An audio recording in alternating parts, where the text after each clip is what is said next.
সকল সরকারি স্বায়ত্তশাসিত প্রতিষ্ঠানে ঠিকাদার প্রথা বাতিল করে আউটসোর্সিং, দৈনিক মজুরি ভিত্তিক ও প্রকল্পের কর্মকর্তাদের জাতীয়করণ, বিনা কারণে চাকরিচ্যুতদের পুনর্বহাল ও বকেয়া বেতন পরিশোধের দাবিতে আমরণ অনশন কর্মসূচি অনুষ্ঠিত হচ্ছে। আজ জাতীয় প্রেস ক্লাবের সামনে পেট্রোবাংলার আওতাধীন সকল কোম্পানির কর্মচারী কল্যাণ পরিষদের আয়োজনে এই অনুষ্ঠান অনুষ্ঠিত হয়। সারা বাংলাদেশে যারা আউটসোর্সিং রয়েছে তারা স্থায়িত্বের কোনো আশ্বাস না পেলে রাজপথ ছাড়বে না বলে ঘোষণা দেন। দাবি আদায়ের লক্ষ্যে প্রয়োজনে তারা জীবন দিতেও প্রস্তুত রয়েছে। অফিসে তাদেরকে মানুষ বলে গণ্য করেন না, অমানসিক আচরণ করেন কর্মকর্তারা।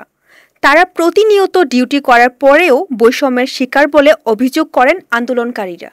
মুক্ত হব কিভাবে তারা এই বিষয়টা সুরাহা করবে সেটা তাদের ব্যাপার, কিন্তু আমরা যদি আমাদের বিষয়ে স্থায়িত্ব কোনো আশ্বাস না পাই তাহলে আমরা রাজপথ ছেড়ে যাব না। প্রয়োজনে আমরা এখানে জীবন দিব, আমরা জীবন দেওয়ার জন্য প্রস্তুত আছি। ধন্যবাদ।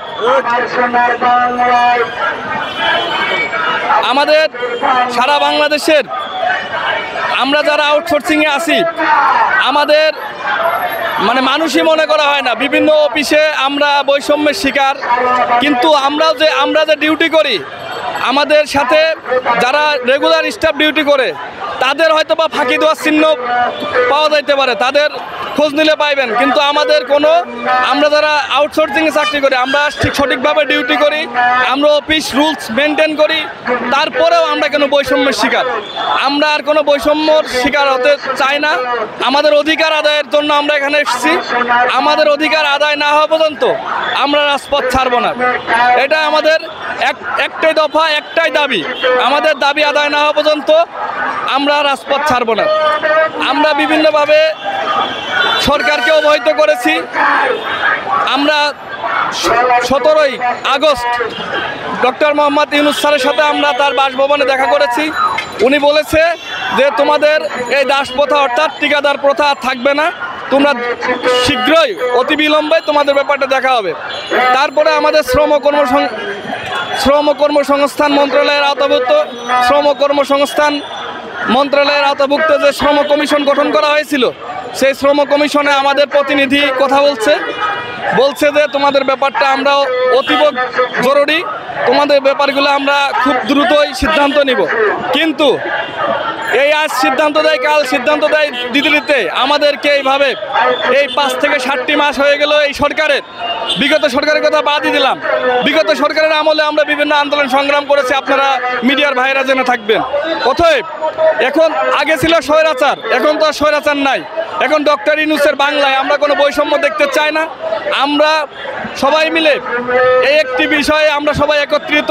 আমাদের দাবি দাবা একটাই, আমরা স্থায়ীকরণ চাই, আমরা বৈষম্যহীন সমাজ চাই।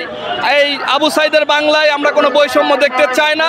আমরা ঠিকাদার মুক্ত হতে চাই। আমরা ঠিকাদার মুক্তভাবে সরকারি প্রজ্ঞাপন জারি করুক, আমরা সেইভাবে চাকরি করব স্ব পদে। আমরা কর্মস্পৃহা নিয়ে আবার ফিরে যেতে চাই। বিসমিল্লাহির রহমানির রহিম। বাংলাদেশ আউটসোর্সিং কর্মকর্তা কর্মচারী কল্যাণ ঐক্য পরিষদের আয়োজনে আমাদের সারা বাংলাদেশ থেকে আউটসোর্সিংয়ের সমস্ত ভাই বোনেরা যারা এখানে একত্রিত হয়েছেন, আমাদের একটাই উদ্দেশ্য, আমাদের চাকরি স্থায়ীকরণ চাই। আমাদের নিয়ে যে বৈষম্য করা হচ্ছে, অর্থাৎ গত 16 বছর স্বৈরাচার শেখ হাসিনার আমলে আমরা যে বৈষম্য শিকার হয়েছি, আমরা চাই না। আমরা চাই ডক্টর ইউনূস স্যারের সরকার আমাদের সেই বৈষম্য থেকে আমাদের মুক্তি দিবে।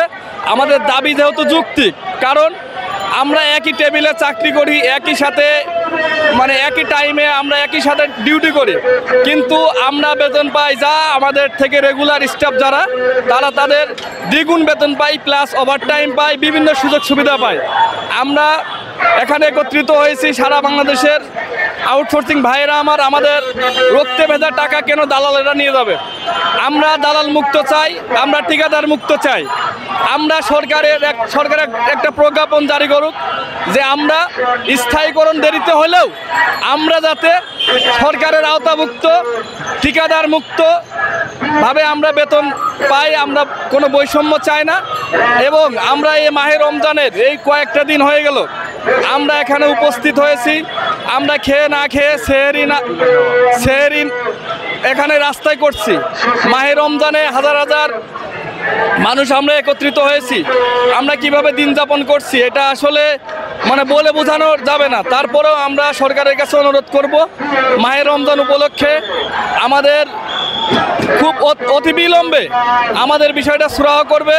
এবং আমাদের এমন একটা অনেক আমরা ভুয়া আশ্বাস পেয়েছি, আমরা আর কোনো ভুয়া আশ্বাস নিয়ে এখান থেকে যেতে চাই না। আমরা এমন একটা এতক্ষণ আপনাদের সাথে ছিলাম রেহানা সুলতানা প্রীতি। পরবর্তী নিউজ আপডেট পেতে চোখ রাখুন news24bd.net এর ফেসবুক পেজ এবং ইউটিউব চ্যানেলে। ধন্যবাদ।